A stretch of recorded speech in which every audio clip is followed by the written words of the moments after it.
You're someone with a vision for your practice, for your side hustle, and for your personal journey. But when it comes to establishing your path on how to get to where you want to be with your practice, things get a little messy. You're also someone who'd prefer to go in person instead of to groups and listening to everyone else's story. To me, it sounds like you could benefit from one-on-one consulting with our experienced practice of the practice consultants. From $5.95 a month and up, you can work with a consultant that will give you more direction and practical tried and tested tips matched to you and your goals. For more information, visit practiceofthepractice.com/apply. Again, that's practiceofthepractice.com/apply.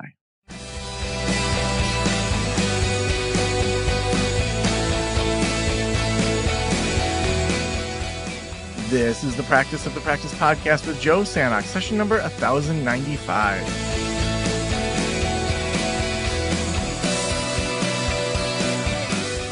I'm Joe Sanok, your host, and welcome to the Practice of the Practice podcast. I am so excited to have you listening to this show today. We're going to be talking some things leadership. For me, I got really lucky when I was in the Boy Scouts and in the Cub Scouts. So my, elementary, middle school, high school, I had some leadership opportunities. They have these things called patrols. So that's usually kids like your own age. So that's usually 6 to 8 boys. Now they have girls in the Scouts also. And you'd had your patrol leader, your assistant patrol leader. And so, if you're doing a hiking trip, that's the person that's helping get everyone together and, make sure we plan a week ahead of time about what food we have to buy and, kind of organizing all those sorts of things. And then kind of above that is you have your senior patrol leader and your assistant senior patrol leader. And these are kind of the people that are in charge of all the patrols as young people. And in a lot of ways, to me, that was such a pivotal thing to show me what it takes to be a leader. That, the ones that were worse, in middle school and high school, where the kids were like, I'm the leader, follow me. And the ones that were best were the ones that they did the work, they set the example. Even just yesterday, my daughter had a volleyball game, and she was bummed because she's on an 8th grade team, that the skill set isn't where she was hoping to be. She's one of the maybe more skilled players, but it's sort of like the kind of B team. And at the beginning, we talked about how you can be a leader in this situation. You feel like these other girls aren't taking it seriously. You can help in that situation. And so before every game, we talk about what are 1 or 2 things that you want to do for yourself and 1 for the team. And so, for one game, she was like, I'm going to call every single ball really loud. And I'm going to just be in the ready position every single time and just say, like, we're ready. And it's been amazing to watch the first few games, how they have won all of their games so far. And not because any of them are superstars, but because they really are a team that is now, other girls are getting in on it, and calling the ball more and working together. And it was that leadership of my daughter there. And sometimes those formative leadership moments really help dictate our future. But then other times we don't have those opportunities and we need to learn a thing or two, which is why I'm so excited about Chris Thyberg, who is joining us today. Chris is on a mission to cultivate joy at work, one growing leader at a time. His coaching declaration serves as a compass, ensuring that leaders can harness your capacity, power, and wholeness to pursue great purposes. As a trusted partner, guide, and companion, Chris is committed to supporting growth so that the impact ripples through those you lead and ultimately contributes to the betterment of the world. Chris, welcome to the Practice of the Practice podcast. Joe, thanks so much for having me here. I'm looking forward to our conversation today. Yeah, absolutely. For me, a lot of that early leadership, as I said in the intro, came from the Scouts and, then student government, other things like that. For my daughter, I can see it starting to blossom in volleyball and other things. I'm wondering for you, are there any childhood leadership experiences you had, or what are some of those early life leadership experiences that helped you maybe dip your toes into leadership for the first time? Well, I'll go in the Wayback Machine to working with my dad. My parents had a camp and conference center in Connecticut, and we lived there on the property. So you can imagine from the age I was big enough to push a broom and wash dishes, I was on the unpaid staff. And I love my parents very, very much, but my dad was a difficult person to work with and work for. And so I think some of my earliest experiences were, if this is leadership, I wonder what else it could be like. Mm. And in my school experience, I wasn't particularly athletic. I played on some teams, but never a captain, never a strong force. So happy to hear your daughter's story. Uh, my kids have played volleyball competitively, and watching them grow in the sports arena has been a powerful message for me. But I think that time with my dad, I saw something different in my mom. My mom would be very concerned about the relational glue. My dad, as the founder of this work, was really, his focus was so much on performance, on results, sometimes on perfection. And he held very high standards to himself, for himself, and passed that on to us. I'm very grateful for that. I learned some self-leadership things about taking initiative. If I saw something that needed to be done, I didn't need to wait to ask for permission. I could go try it out, and I should try it out giving my very best. Nothing half-hearted. Now, that can be a hard space to work under. That's a difficult kind of leadership, although it has great virtues. My mom complemented it with the interpersonal, the connectivity that is needed to keep people engaged in the work, moving through the times when maybe they're a little out of their depth in what they're able to do or the kind of day they've had. Now, I took that forward into my entire leadership journey and was always fascinated by what were those leaders like who caused me to sit up a little straighter, right? And my shoulders were a little broader. And I said, I can do that. I'll take that on, that hard assignment. I know it's going to stretch me both in a skill set, both in expertise, but I also sense it's going to stretch my inner capacities to deal with greater risk, bigger stakes, more people counting on me to point the way and say, we're going this way and we're going together. We're all in it. And what struck me is that this is the notion of serving leadership. These great leaders were serving me to grow up into my own power, my own capacity. Their power was with me and for me. And they were not afraid. Here's the big thing, Joe.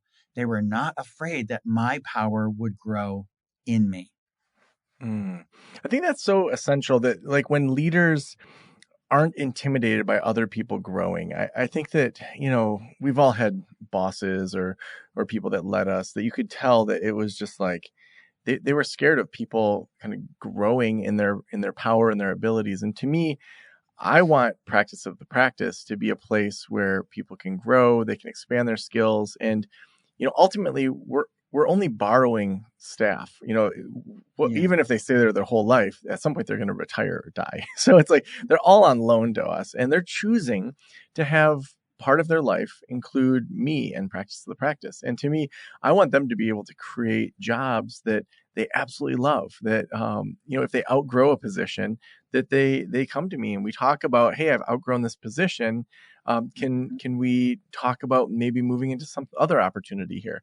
Yes. When you think about leaders, what are a handful of traits that they develop over time that help them be more effective? Mm-hmm. First and foremost, I want to pick up on what you've said. The people we work with are entrusted to us as stewards of their human flourishing. If we're leaders, we spend tons of time at work, and it really shouldn't be miserable. It really is the job of the leader, the responsibility of the leader to cultivate the conditions, to create, if you will, the container, the culture, the ethos, the good soil in which people then can grow up and out into big purposes that really matter. So coming back to the leader, as I work with all my clients, the first focus is leader, lead yourself well. If you can't lead yourself from the inside out, if you can't be in places of high emotional and relational energy, not always really pleasant, if you can't self regulate, if you can't offer spaces for people to calm themselves and come around to shared purpose, then you can have all the outer skills in the world and balance your bottom line and hit all your marks. It's just not going to matter if you can't lead yourself from within and then lead others from that essential core of who you are as a whole human being. Mind, yes, all the stuff you know, all the ways you make meaning of the world. And I know, people in therapy, so much of it, so much of the work that's helped me in my own journey has been to check my mind, check my thinking. What in here is unhelpful? What is just flat out false and limiting? So for leaders to know how to do mind shifting, and they need to do heart shifting. Where are the things that deeply move them, motivate them, call to them? It even resides in the body. Can leaders find their physical presence? I have so many clients who come in, especially middle managers, say, I need more leadership presence. I need more leadership presence. I want to have more influence. And we ask the question, and so are you able to be present to yourself? Are you able to be really present with others? Because that's going to be the root. So leader, lead yourself well from the inside out. Right alongside that is there's the outer game of leadership, how we show up, what we do, how we say it, how we communicate it, how we make decisions. Yes, yes, and yes. And there's the inner game of leadership. Who am I as a leader? What are my deepest values? Where are my own growing edges where I'm being pushed and challenged? And maybe above all, why do I want to be a leader at all? Hmm. Now, I These wonder if are, you could dig yeah. into that a little bit more. So imagine someone's listening, they're a practice owner. Maybe they're starting to add their first couple of staff. Mm-hmm. So they're adding a couple counselors, clinicians to be working with them. Maybe they have a virtual assistant or a biller. So maybe they're growing their team. Maybe they're 3 to 5. And so you just listed some really good questions for introspection. Walk us through what you would want that growing leader to do, to think about, to enact in, say, their next 2 months or so. Mm-hmm. So what I've just laid out, I'll just summarize as awareness. The next bit is that they develop a more agile, a more flexible set of behaviors that when they notice the things like I'm about to do that same thing I do and it doesn't end well. And they can notice, that's a dynamic at home. That's a dynamic here and there. I'm about to do it with that new employee. I'm about to have that kind of a dramatic reaction thing with my new assistant or this new person in the practice. And pause, just take this big breath, pause, and say, what other moves do I have? And then a lot of coaching is to build out a strong repertoire that then becomes habit by repeated practice. And so just to be willing to try out these moves and to say to people often, hey, I'm trying out some new stuff. I want you to hold me accountable. So a big part of this feeds into the creation of trust. Trust is the coin of the realm for all of us. And so first and foremost with these new people is, can they trust you? And can you trust them? And I will point out 4 pillars of trust, quite concrete and practical. Joe, you trust me, part 1, when you know I am competent to do what I'm asked. So we need to show the competence as leader and the lead practitioner that others can look at us and trust our competence. And we need to encourage people to grow in their competence so that we can trust them. The second is you can trust me, Joe, because I am competent and I do what I say I will do. I'm reliable. Well, we have to model that first as leaders, and then we have to create the conditions, the coaching, the training, so that people really know what is expected. For example, in that delegation I just made to you, was it clean? What do I mean by clean? Did you know what conditions of satisfaction were? Did you know what a good job looks like? How long it should take? What resources you need to do it? When my wife says, "Hey, honey, take out the trash," and I say, "Sure," and she means today, and I think it means sometime this week, then we're going to have a mismatch and the trust won't be there. But it's a simple matter, actually, of some good practices of clean communication, of great requests, delegations. So we have competence, we have reliability. Then we need to trust each other about our motivations. That I have your best interests at heart. You have my best interests at heart. And we have the best interests of this practice and the clients, the patients we serve. They are our guiding North Star. So you can be super competent, Joe, and really reliable. You always do what you say. But if you're like plotting my overthrow with all that, then no, there's not going to be trust. And the fourth element is just we really learn how to communicate clearly. So there aren't the hidden messages. There aren't the uncertainties or lacks of clarity. We just trust each other to keep talking and talk again and talk again. And even if it gets hard, we leave a hard conversation with, we're not going to cut. We're not going to cut off or break relationship. We're going to stay in communication. Of course, sometimes there are people who just can't be trusted or are not capable or whatever, and it's not the right place for them to be. And thus we have to have that really difficult conversation that speaks truth, speaks it in love, and really hopefully sends that person off in a better direction to flourish someplace else. So competent, reliable, motivation, and communicate. I love that.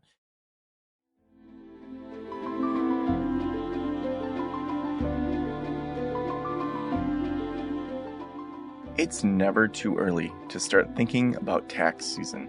That's why I've partnered with my friends over at Herd. Herd serves as the financial back office built specifically for therapists in private practice. They're an all-in-one financial solution that combines software with human support to handle bookkeeping, taxes, payroll, and more. Regardless of whether you're a seasoned clinician or are in your first year of your practice, Herd will identify growth areas and streamline best financial practices for your business. When you sign up with Herd, you'll connect your bank accounts so your transactions will be automatically pulled in and categorized. My favorite thing about Herd is their allocation guide, which helps you decide how much to pay yourself each month and how much to set aside for taxes. You'll also receive financial insights such as profit and loss statements and monthly reports. You can say goodbye to poring over spreadsheets and guessing your tax deductions or quarterly payments. Focus on your clients, and Herd will take care of the rest. Sign up for a free consultation today at joinherd.com/Joe and get 1 month free with promo code Joe. Again, that's joinherd.com/Joe.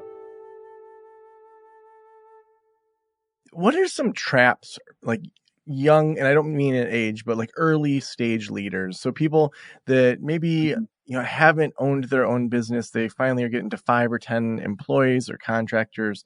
Like what are some traps they tend to fall in when they're in that early stage practice? That is a great question. I love the phrase early stage, and I hope some of our listeners here are aware of theories of adult development from people like Keegan and Leahy at Harvard, Bill Torbert. These stages of development. And when we say stages, earlier is not bad, later is not good. There's nothing moral about it. It's just stages of human maturation. So younger leaders will lean on early conventional stages of expert achiever. They've maybe always been rewarded for being the smartest in every class ever. Expert, yay. And they've maybe been such the hardest worker. Achiever, yay. And then they get into these gray places, in between spaces. And that expert achiever is now in whitewater rapid conditions. It's complex, not just complicated. And there aren't no such things as best practices. We don't even know where the cause and effect lines are running. So often the less experienced leader, the leader still growing, comes up to this growing edge. And the trap is, if I'm just more of an expert, if I just work harder, if I just delegate to you, but take it back because I'm the only one who can do it right. Oh man, that is a sinkhole. But to move to the space of, I'm really okay with uncertainty. I'm really okay with vulnerability. I'm really okay with questioning some things I really, really believed and was always rewarded for. Now we move into the space of those levels of a self-authoring leader. That is a leader who's not just driven by what others say from the outside. They're not externally defined. They take a stage of, I will internally start writing and owning my own story. And then to move to a place of self-transforming where, oh, there's my story, but there's your story. And it's not either or. It's probably a lot of complex both and. How do you and I, John, move together to find these integrations at higher levels from two things that look really, really good, but they seem to be pulling apart? So to summarize that, early leaders often get stuck in polarity thinking, very binary. And they fall into mind traps like, I'm sure I know that this simple story explains everything. And that simple story doesn't explain everything. And when we reflect, that simple story might be one we've told ourselves all along, like the story, I need to be the smartest kid in every room I'm in, or I can't trust anybody to do this. The only person who can do it well is me. Those are simple stories that need to be let go for more complex stories. I love Another that. one that comes in the literature is something called immunity to change. And that's simply this. When a leader at any stage who is noticing, I say I'm going to do this. I say I'm going to do this. I've said it out loud in front of other people that I'm going to do this. You know what? I don't do it. Why?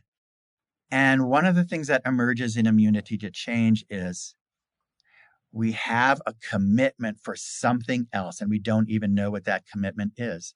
And that other commitment is trumping the first one. So, for example, I might say, I want to be more vulnerable with my people in my leadership role. But if that other commitment says, if I'm vulnerable, people won't like me. If people won't like me, people won't follow me. If people won't follow me, this place is going to go down the tubes. And that might not even be in awareness that there's this other commitment to be liked. And that vulnerability might cost them being liked. And when we can surface those other competing unconscious commitments and then probe into where do they come from? And do they serve us now? And how can I have the best of, yes, I'm vulnerable, and I can be okay if people don't like me? Wow, I can have both those? Yes, you can. And those are just two examples of places dealing with polarities, dealing with immunity change, where younger leaders, less experienced leaders can really find a huge growth spurt. But again, this is inner game of leadership work. This is inside out change. Well, Chris, I want to dig into kind of mid-stage and late-stage leaders. So leaders that have grown their practices, their things are clicking along outside of themselves. That challenge of early stage is often taking hats off, challenging that mindset of only I can do this as well as possible. And these kind of middle stage and late stage leaders, I oftentimes think of that they've often built a great team. They may even have clinical directors that are overseeing things. Things might be even a little bit easier for them in regards to their actual workload. What should leaders that are able to move more into that visionary state, in that more CEO type of state where they aren't involved in the hands-on types of things of running the business as much, what do they need to be cognizant of when they're at that phase? Great. Well, let's start first with those emerging leaders. Often what clients in that stage bring to me is this desire to have influence in 360 degrees. So they're at a place, they're not the tippy top of the top, so they can't dictate. They need to have influence upward. They need to have good influence with peers. They might have people reporting to them under their leadership. They have to really be skillful in those directions, 360 degrees. And what emerges for these leaders is such a powerful notion, and it doesn't go away ever. The great leader really understands followership. The great leader understands what it is to be a great follower. Now, in middle, it makes sense because there is a structure. Maybe even if you're the owner of the practice, you have other stakeholders outside your control, your influence, that you need to dance with. So to understand that helping people become great followers and being a great follower who offers the support and the encouragement and the powerful, courageous collaboration in all those directions, especially upward.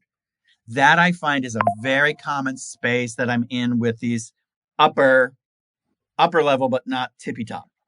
Now, when you use the phrase chief executive officer, yes, agreed. I then see those leaders moving into places like, I need to be the chief vision officer. I need to be the chief values officer.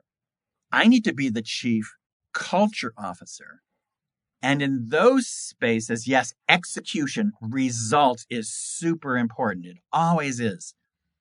But these other dimensions fill that out with what creates the culture for flourishing here, what create the conditions for flourishing and thriving at work. At that stage, especially, the C-suite leaders add this to the C. Are they great coaches? Can they start not being trained necessarily formally the way I was with all this certification from the International Coaching Federation, but take a more coaching approach and have more coach-like conversations so that they are really skillful at bringing those other people along. And the proof of that pudding at the end is, I'm the one at the tippy top of this enterprise.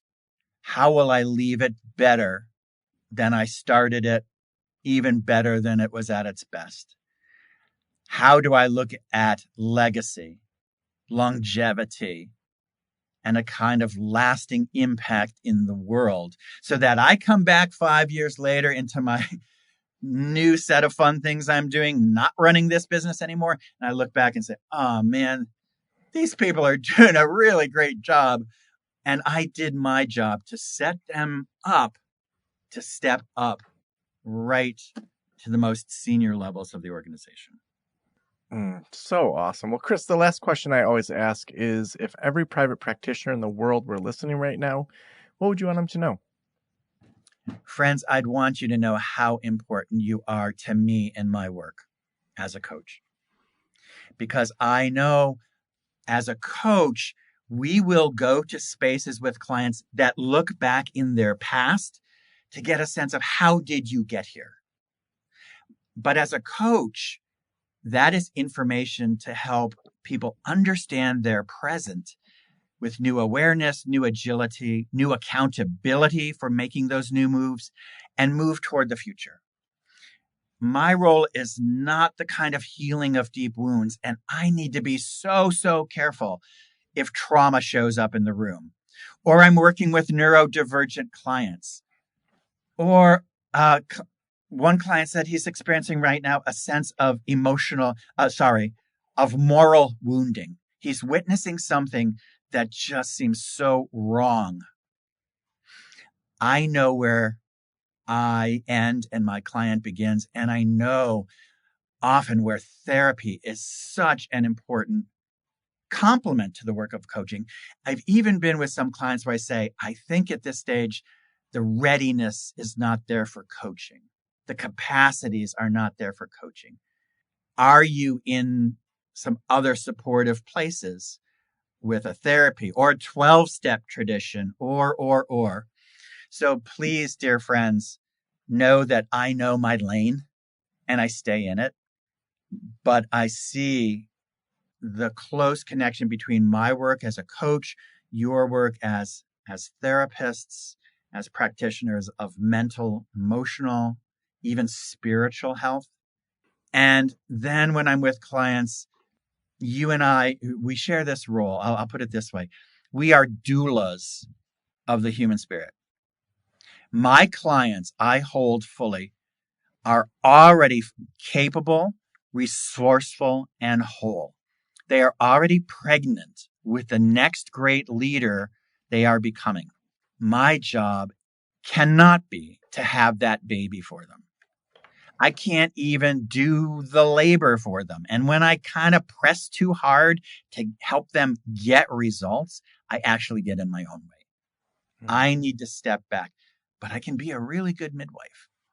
And my experience of great therapy has been, that was a person alongside me for the birthing of that next breakthrough, beautiful self in Chris that is in process of becoming. Mm-hmm. Chris, thank you so much. Where can people find you? Where should we send them? Well, please find me at my website, theservingway.com. And I will ask as you go there, please see that you see yourself first. If you don't, please let me know, because this is not about me being a fantastic super coach. This isn't even about what is coaching and what can it do for you. This is a sense of, somebody sees me. Somebody gets where I'm stuck. Somebody cares as a trusted partner to help me do the work of my own liberation and growth. So come to theservingway.com and see if it doesn't speak to you as the hero of your own journey, or when you think of leaders that you are serving in your capacities, they should take a look at that website. They would see themselves and their potential. Theservingway.com. Also at LinkedIn, you'll find me under my name, Chris Thyberg, and that's where I post occasional materials. And then, if there's interest, please just book a 30-minute exploratory call. It's never a sales call. It's actually a taste of coaching. If I were with you, John, it would be, John, tell me about you. What do you want? Where are you? What seems to be in the way? How might you be getting in your own way? And what would it look like to make some real progress toward the things that matter most to you? My job is to listen, to reflect, to ask really good questions, to hold energetic space. And at the end of that call, it's simply, I hope you feel a bit more clear if coaching is right for you, what your desires are, and if I could be a trusted companion, a trusted midwife in your process. Thank you so much for being on the Practice of the Practice podcast. My pleasure. And all the best to all our listeners. Thank you for the incredibly valuable and super hard work that you do. I personally am deeply grateful.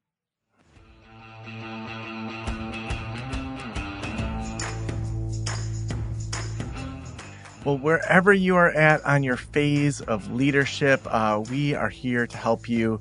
We hope that you are doing an amazing job in your practice. And if not, reach out to us. We'll always send you in the right direction, whether that's people that we know or within our team or people like Chris. Also, we couldn't do this show without our sponsors. You know, the end of the year is right around the corner. And if you haven't started thinking about your tax season, now is the time to connect with Herd. Herd serves as the financial back office specifically for therapists. They help you with transactions, with categorizing, with your allocation guide, so many spreadsheets that you don't have to worry about. Head on over to joinherd.com/Joe. Again, that's joinherd.com/Joe, and use code Joe15 to get a discount on those plans. Again, that's joinherd.com/Joe. Thank you so much for letting me into your ears and into your brain. Have an amazing day. I'll talk to you soon. Special thanks to the band Silence is Sexy for that intro music, and this podcast is designed to provide accurate and authoritative information in regard to the subject matter covered. It is given with the understanding that neither the host, the producers, the publishers, or guests are rendering legal, accounting, clinical, or other professional information. If you want a professional, you should find one.